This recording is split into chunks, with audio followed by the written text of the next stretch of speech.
after-action process to ensure it is corrected. There is a reason why we have redundancies in our communication system. Crises require them.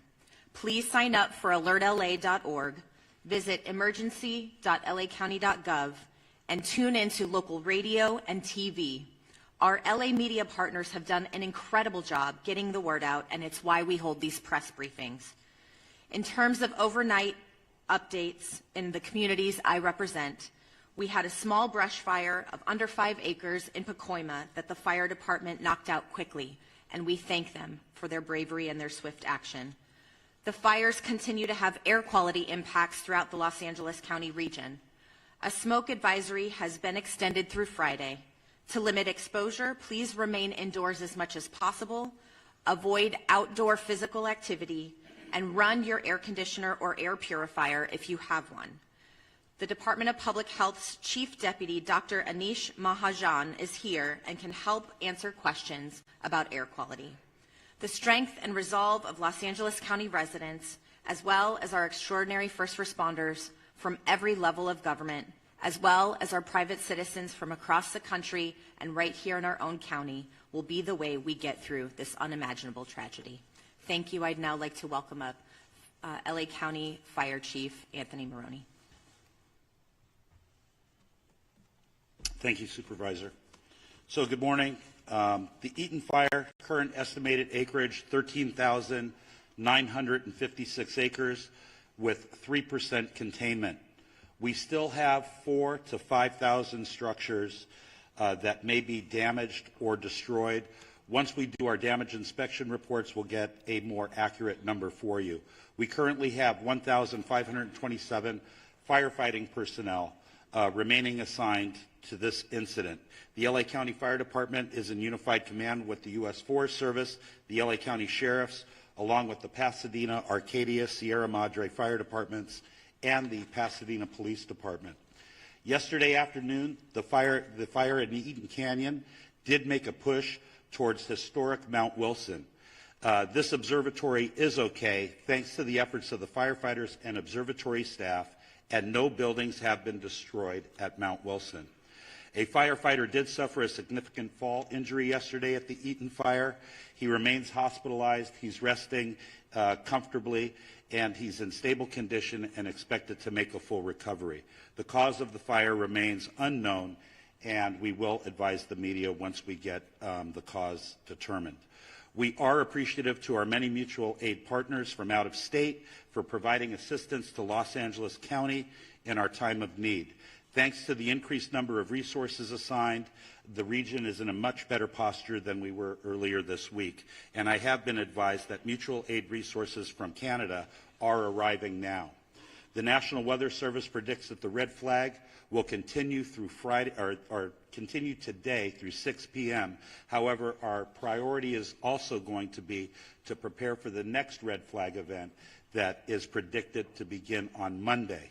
I would also like to provide a brief update on the Kenneth Fire that erupted yesterday near the Victory Trailhead at the border of Ventura and Los Angeles counties.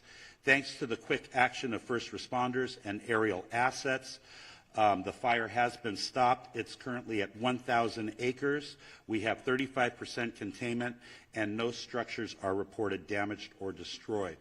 One important topic I want to talk about is that we did have a drone incursion yesterday at the Palisades fire.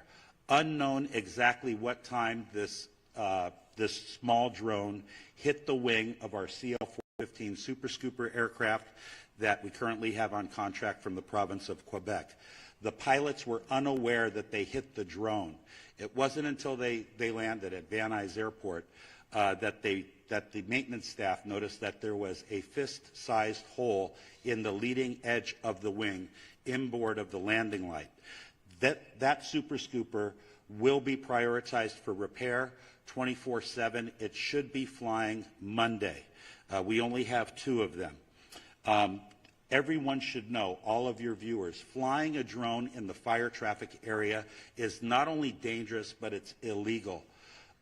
We do have our federal partners behind the scenes are going to be implementing procedures to be able to follow drones in our two large fire areas, and they will be able to identify who the operator of that drone is. The most important thing to know is that if you fly a drone at one of these brush fires, all aerial operations will be shut down. And we certainly don't want to have that happen. Before I close, I would like to thank Supervisor Barger and Horvath for their unwavering support and leadership. I would also like to acknowledge the tireless efforts of first responders who continue to place themselves in harm's way to protect our residents and property. Thank you. I would now like to bring up Fire Chief Kristen Crowley of the Los Angeles City Fire Department. Thank you, Chief Maroney. So I'll just be providing a brief update of the overnight operations of our fires. So Palisades fires. This fire was currently tracked at 20,438 acres with 3,073 personnel assigned. Crews worked very, very hard overnight, strengthening our containment lines and addressing multiple spot fires in and around the Topanga Canyon area. Resources responded to the area included our air assets to aid in the containment efforts. Due to the favorable overnight weather conditions and the diligent, and I'll focus on the diligent work and effort and commitment of our first responders, we can report that the Palisades fire is now 8% contained. Wind gusts are expected to increase in daylight hours that will test our containment lines. Our firefighters will continue to respond to any flare-ups and increase our containment lines. Evacuation orders remain in place. The Hearst fire, due to more accurate mapping and acreage, has been updated to 771 acres with 37% containment. All evacuation orders and warnings have been lifted. The Kenneth fire, forward progress has been stopped with 35% containment at 1,000 acres. All evacuation orders and warnings within Los Angeles City have been lifted. I personally want to make sure that we thank and show our deepest gratitude to all of our Los Angeles City firefighters and all of our partners as we've been battling these fires for now. We're going into day 4. Thank you to LAPD for assisting us in keeping our communities safe. And lastly, thank you to all of the agencies who have come to aid during this time of help, and it absolutely does not go unnoticed. Thank you. Yeah, now Sheriff Robert Luna. Thank you, Sheriff. Good morning to everybody. This morning we have well over 500 LA County deputies that are assisting continuous with evacuations, traffic control, security patrols, and other humanitarian efforts. They're out there. I hear people calling me. They see a lot of black and white police cars rolling with lights and siren. They're out there working. That's what they're doing. They've been actively patrolling evacuated areas and are increasing their presence to deter any burglary or looting activity that may occur. Just to summarize on evacuations for all the fires that we're dealing with, evacuations orders stand at approximately 153,000 residents that are under evacuation orders and approximately 57,830 structures at risk, and then evacuation warnings, approximately 166,800 residents under both warnings, or I'm sorry, those are just specifically for warnings. What I want to go to next, and we started talking about this last night, is a curfew. A curfew order has been established for the Palisades and Eaton fire areas in all mandatory evacuation zones. That will be in effect. It was in effect last night, and it's going to be in effect tonight at 6 p.m. So it ended at 6 a.m. this morning, will take effect again until 6 p.m. I'm emphasizing that to our media partners because part of this is communicating to the public. You cannot be in these affected areas. If you are subject to arrest. That is important. We're not doing this to inconvenience anybody. We're doing it to protect the structures, the houses that people have left because we ordered them to leave, and I want them to feel confident that we are doing everything we can to secure that. This curfew will be strictly enforced and is being taken to enhance public safety, protect property, and prevent any burglaries or looting in the area that the residents have evacuated. The only people that will be allowed in these areas are disaster workers, okay?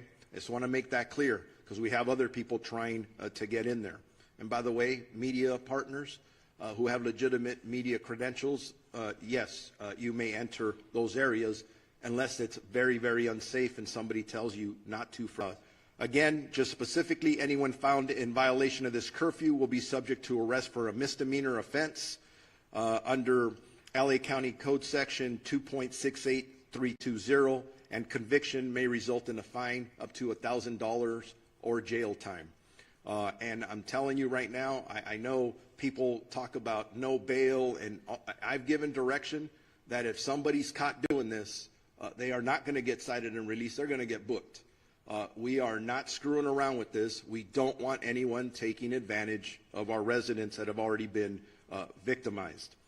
The National Guard deployment. As many of you are aware, we asked for the National Guard. I'm very thankful to Governor Newsroom and the State Office of Emergency Services that fulfilled that request.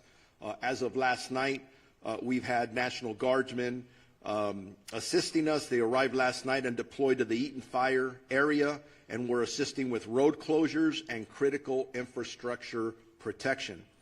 As additional Guard personnel arrive, and they will be in the next 12 to 24 hours, the Sheriff's Department will strategically coordinate their deployment with other partners such as the Los Angeles Police Department, Pasadena Police Department, Santa Monica Police Department, Azusa, and Arcadia.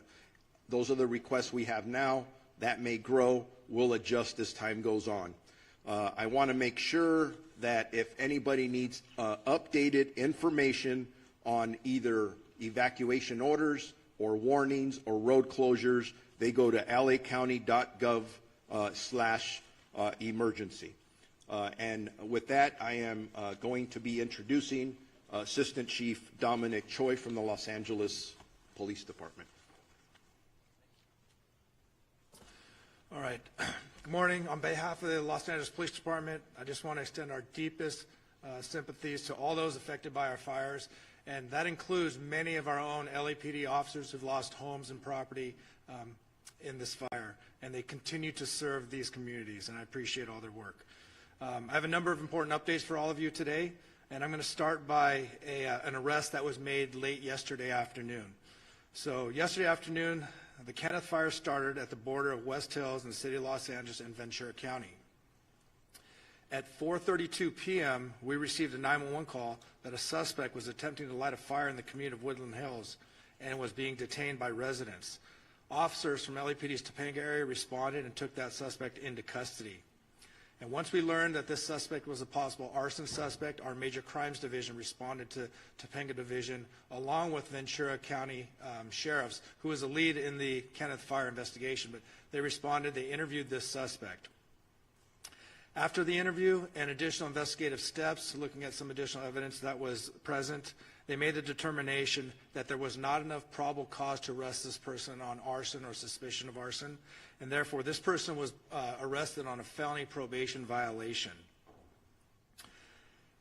This investigation is ongoing, however, and I'd like to thank those community members that were involved in this and helping us bring this person to our attention, and so we can have an ongoing investigation. The second point I want to talk about is for any of those people looking for loved ones or missing people related specifically to the Palisades fire. Now, the county is also doing this for the Eaton fire, but for the city of Los Angeles, we've stood up a family assistance center. This center is located at Chevy Hills Recreation Center, and it's at 2551 Motor Avenue. It's going to be open today from 10 a.m. to 6 p.m. and tomorrow from 9 a.m. to 5 p.m. We will have 10 officers there ready to receive anyone who needs to report a missing person related to the Palisades fire. We will also have the American Red Cross, the Mayor's Crisis Response Team, the LA County Medical Examiner's Office, and the LA County Department of Mental Health. They will be there to help support, answer questions, and provide information as necessary. Again, I just want to emphasize this is for missing people related to Palisades Fire. This is not for any other issues related to the fire. LAPD and our law enforcement partners are actively maintaining law and order in the areas impacted by the fires. We're patrolling these areas to deter criminal activity and to continue to ensure public safety. Today, we're deploying 210 officers in these impacted areas. This deployment includes our partners from LA Port PD and LAWA PD, and I'm thankful for their support. Again, protecting our homes, businesses in evacuated and vulnerable zones are our priority, and we will continue to ensure that no one takes advantage of these situations. You've heard this message before, but I'm going to say it again because it's so important and so critical. Looting has zero tolerance. Looting or exploiting in the disaster area to the fullest extent of the law. We'll remain vigilant and patrol these areas and ensure that we can mitigate any activity like this. And again, if you haven't already done so, you will start seeing in the city of Los Angeles the National Guard being deployed at the Palisades Fire. Their role is going to be traffic control, managing roadways to ensure access to affected areas is restricted to authorized personnel only. They're going to be manning critical infrastructure security, as well as doing checkpoints and verifying credentials for those for ingress and egress. And lastly, these measures, controlling access, they are necessary. I just want the communities to know they are necessary for public safety and for proper community recovery. They are inconvenience, but it's something that we have to do. Residents are encouraged to call 911 if they see any suspicious activity. Law enforcement, National Guard, and other first responders are here to support this community and ensure their safety in a difficult time. Our commitment remains steadfast to restoring safety and normalcy as quickly as possible.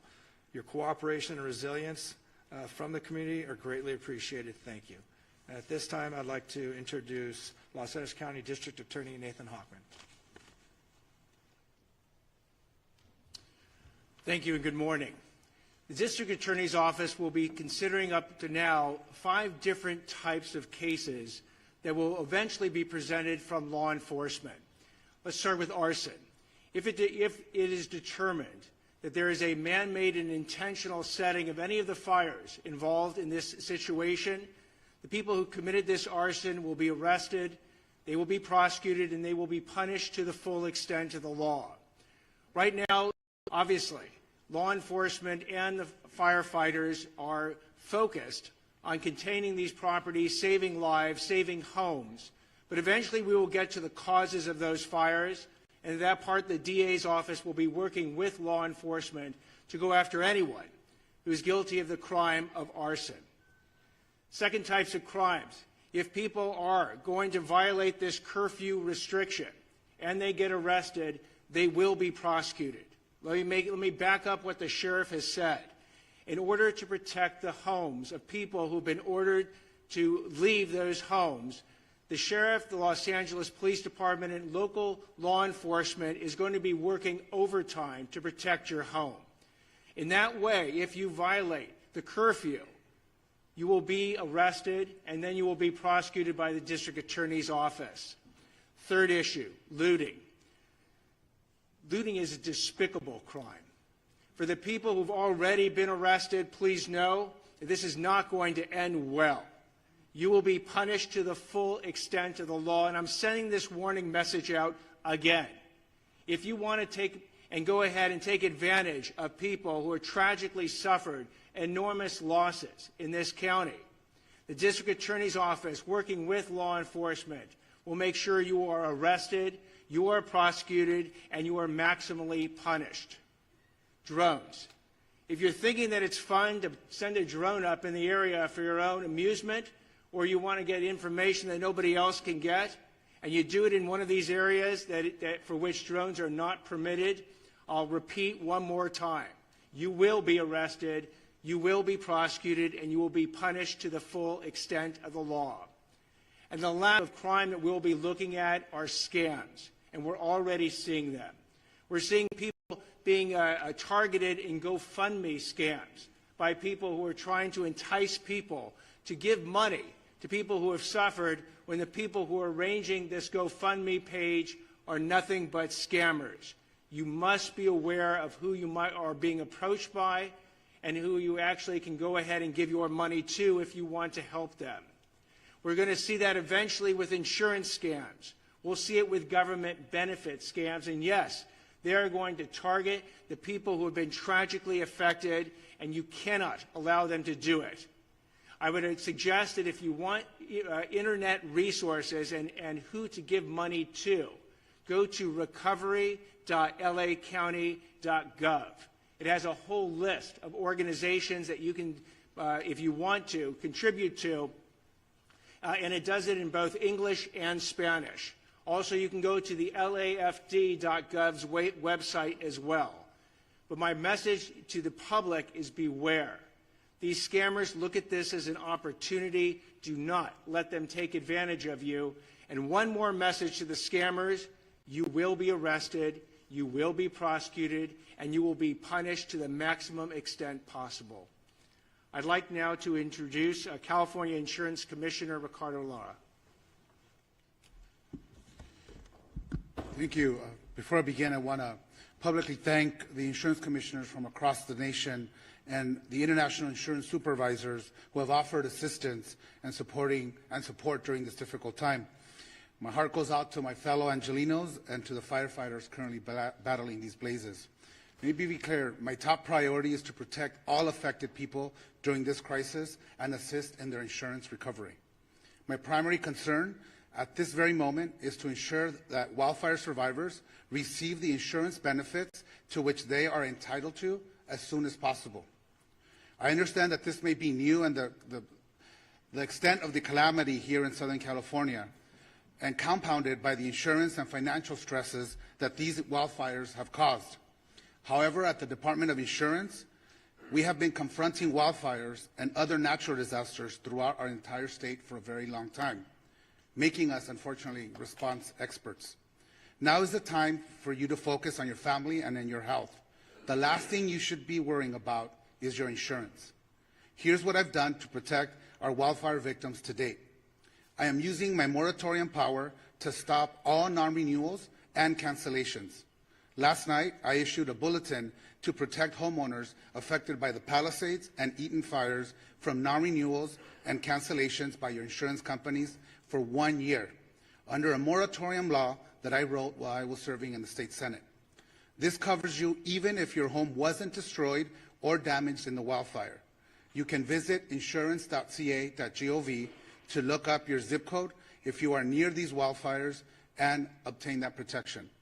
I'm also calling on insurance companies to suspend any pending non-renewals and cancellations that homeowners received before these fires started. This means that if you've received a non-renewal from your homeowner's insurance between October 9th and January 7th, essentially 90 days, your insurance company should do the right thing and retain you as a valued policyholder. I call upon all property insurance companies to pause these non-renewals and cancellations and provide essential stability for our communities, allowing consumers to focus on what's important at the moment, their safety and recovery. In my notice, I also urged policyholders in areas directly affected by the wildfires, enabling Angelenos to pay their home insurance premiums amidst the challenges that they are currently facing. And if your policy was not renewed, or if you don't have coverage, please call. I have also directed my department's enforcement team to protect Angelenos from fraudsters targeting wildfire survivors and to assist with the ongoing evacuation efforts. My department has moved quickly to host an insurance support workshop on January 18th and 19th at Santa Monica College, followed by another event the following weekend at Pasadena City College. We will have experts from our staff and representatives from insurance companies available so homeowners can obtain answers and take the action they need in one convenient location. Again, call us at 1-800-927-4357 to schedule a one-on-one appointment with our experts. Related to health, I've issued an additional notice to all California health insurers directing them to submit emergency plans to my department These plans must detail how they're going to ensure that consumers can continue to access essential medical care and obtain their medications in the wake of these disasters. I've been in constant communication with our county leaders, governor, the legislative leaders, and our congressional delegation to identify best ways to expedite our recovery, reduce wildfire risk, and build a more climate resilient state and communities. Making homes and communities safer from wildfires needs to be a top priority for our state. Looking forward, I'm going to ask the governor and the state legislature to support also to provide consumers with home hardening grants. We need to put money in people's hands. This measure is critical to protecting homes and improving long-term resilience against wildfire risk. We are also going to be introducing legislation to include businesses in our moratorium law. Businesses are an important consumer of insurance and the financial backbone of many communities, and they also need this vital protection. Newly enacted insurance reforms are now in effect to make insurance rates more stable and predictable. My sustainable insurance strategy mandates that insurance companies expand and maintain coverage in high wildfire areas if they are going to use forward-looking catastrophic models and incorporate the reinsurance cost in the rate making, which my department just finalized in December. Why is this important for our residents? It ensures that Californians in wildfire-prone areas retain access to insurance and brings competition back into the market and ultimately lowering the cost. Without these measures, insurance companies may continue non-renewals, leaving communities at greater risk of underinsurance and total loss of coverage. Even with these devastating wildfires, I want to be clear, I am confident that these reforms will keep us on track to modernizing our insurance market, encourage insurers to return and expand in California, and protect the solvency of our market. We remain the largest insurance market in the nation, fourth in the world. Our goal is to ensure they remain financially solvent and can honor the claim that will stabilize our insurance market in the long run. Now, let me just quickly address issues surrounding the insurer of last resort, which we call the FAIR Plan. It has become clear that reforms are necessary as the coverage maximums have not changed in 30 years.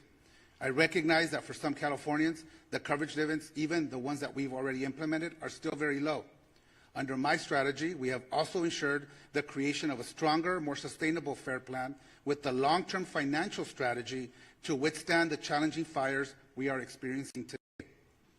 Let me be clear, once the fires are brought under control, we will get data directly from the insurance industry and the FAIR Plan about claims filed, as we have that we have on all the other fires that may or may not happen. We are focused on maintaining the FAIR Plan's financial health while getting people back to the regular market where they belong.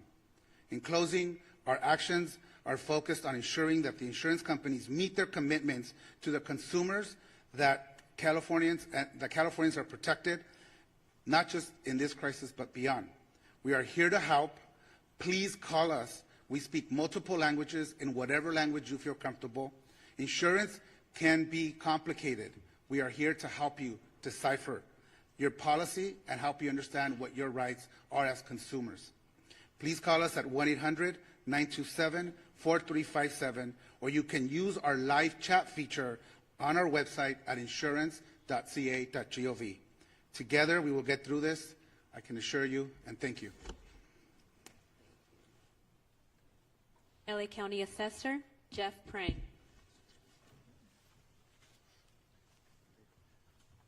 Good morning.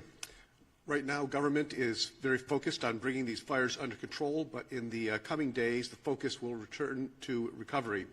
Initial reports suggest that 10,000 properties have been damaged or destroyed, with hundreds more likely to be discovered in the coming days. I appreciate that property taxes are not high on the list of things to worry about right now, as so many are focused on housing and safety, but financial issues will soon become a major issue for the victims of the fires.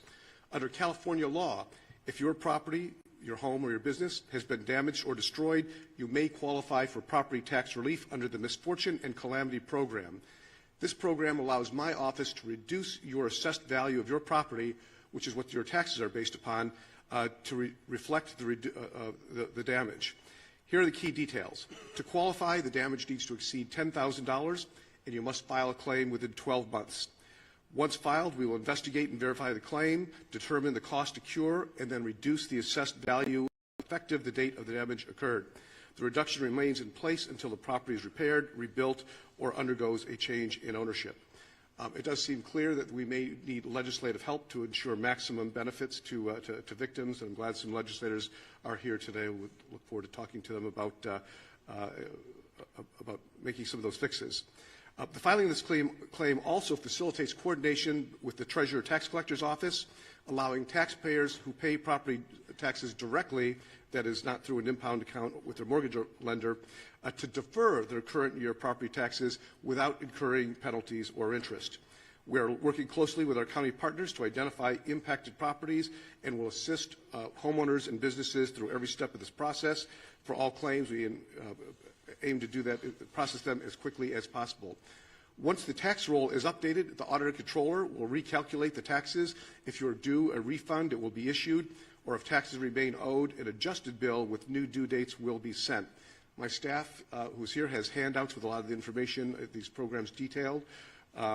I did want to also emphasize that you should not pay anybody to access these services. My office provides them all for free, and we can be reached at assessor.lacounty.gov or at 213-974-3211. Thank you. Thank you. U.S. Fire Administrator Dr. Lori Moore Merrill. Good morning. Thank you. FEMA and the U.S. Fire Administration remains on the ground to support the response and recovery efforts here for these fires. And I just want to have a reminder, as the mayor said, President Biden, through a major disaster declaration, has committed to cover cost associated with these fires at 100% for 180 days. For those who are affected and individual assistance, you can go to disasterassistance.gov, or if you prefer, to call someone, speak to someone directly. It is 1-800-621-3362. Our hearts remain with those who are affected, and certainly with the firefighters who continue the fight on the front lines. Helen, I'll turn it back to you. Closing remarks by Chair Barker. Thank you.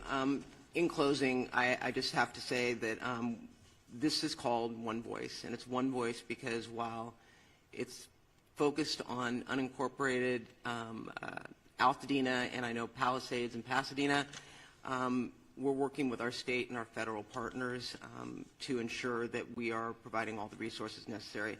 So I want to acknowledge people that are here today. Supervisor Holly Mitchell, our colleague who's here to support us, Pasadena Mayor Victor Gordo, Santa Monica Mayor Lana Negrete, Assembly Member Jess Gabriel, and Assembly Member Jessica Caloza, who are here.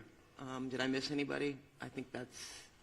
So, again, I want to thank you all. And with that, we're going to take maybe one question, because I know we've got to run out to Altadena, but go ahead.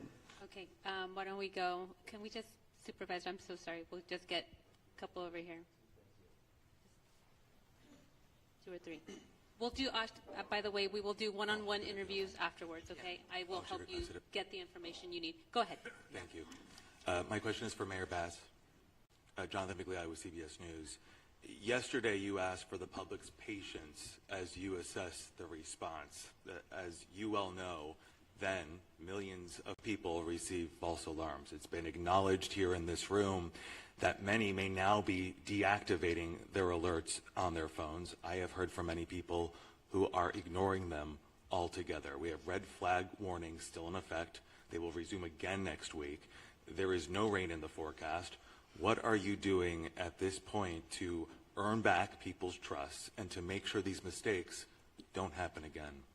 Well, first of all, I think that was addressed at the beginning of the press conference by Kevin McGowan. I would like that from you. I don't. You're the top official here. So let me just be clear. I am going to spend every moment that I can making sure that I am in as many areas as possible, meeting and talking to residents to see what is needed in the recovery. But I also mentioned that we're moving into recovery mode at the same time, meaning that we want to see the city rebuilt. We want to see Los Angeles come together. Let me finish. We want to see Los Angeles come together.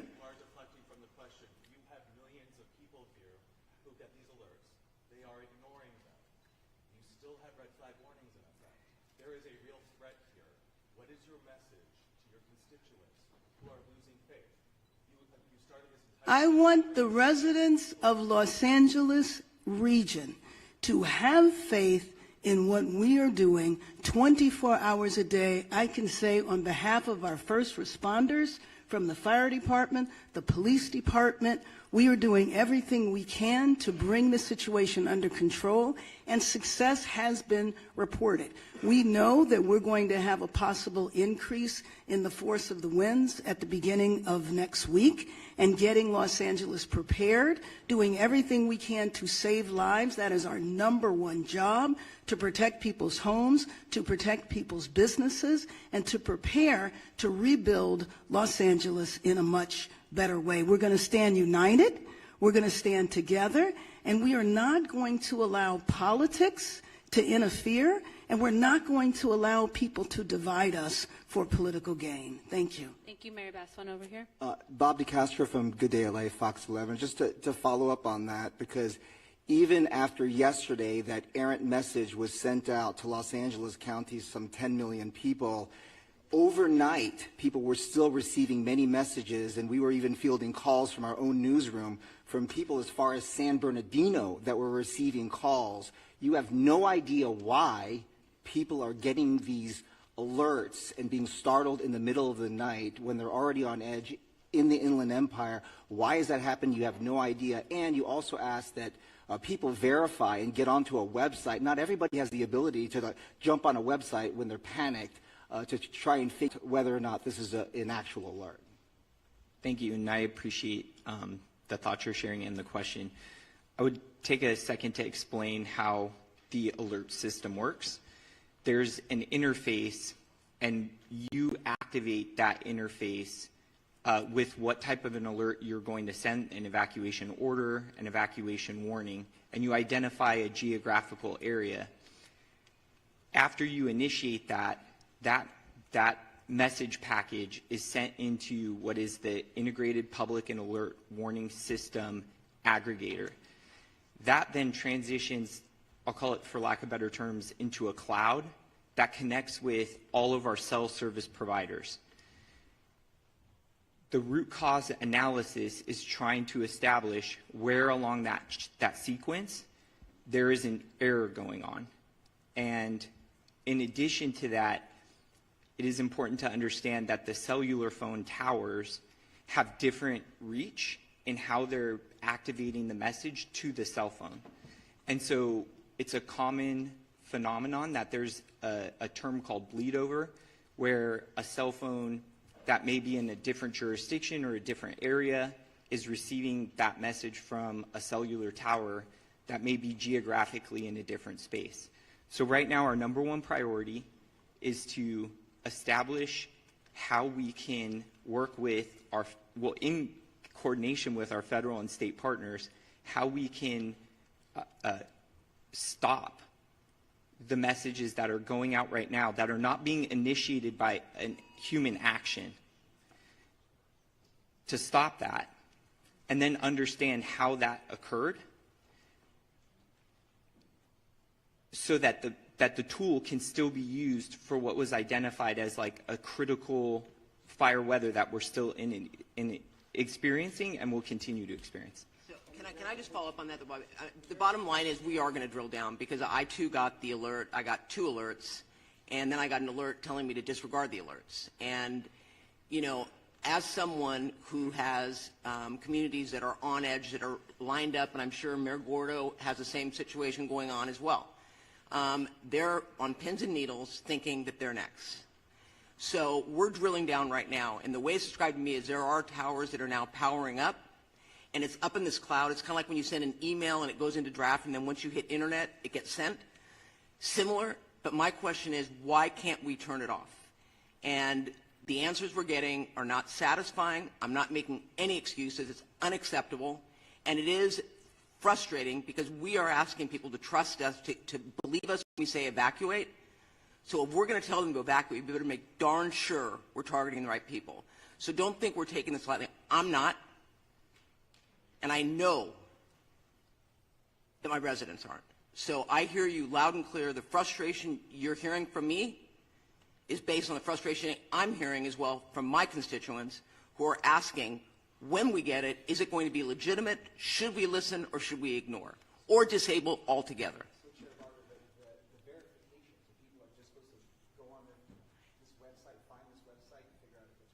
I think that's absolutely ridiculous, and I told Kevin McGowan that. To tell people to go on a website when they may not have access to an internet is absolutely absurd, and that is, quite frankly, not something that I am recommending. Obviously, for those who want to find out where the evacuation centers are, or I mean the evacuation locations are, they can go on there, and it is an accurate map. But I'm not going to tell people, if you get the alert, go on and check. I mean, I think that we need to fix this problem so that, in fact, when an alert goes out, it is a legitimate alert that people can listen to. So I hear you. I hear that criticism. I personally, when I heard it, didn't feel that I was going to tell people, well, if you get it, just go on a website. They can, but that's not going to satisfy the frustration that people have. So I just want to make it clear to you. Thank you, Chair Barger. We are at time. We're over time. Thank you. We will do one-on-ones. If you need assistance, please come see me or a member of the team. Thank you, speakers, again. Thank you all for attending.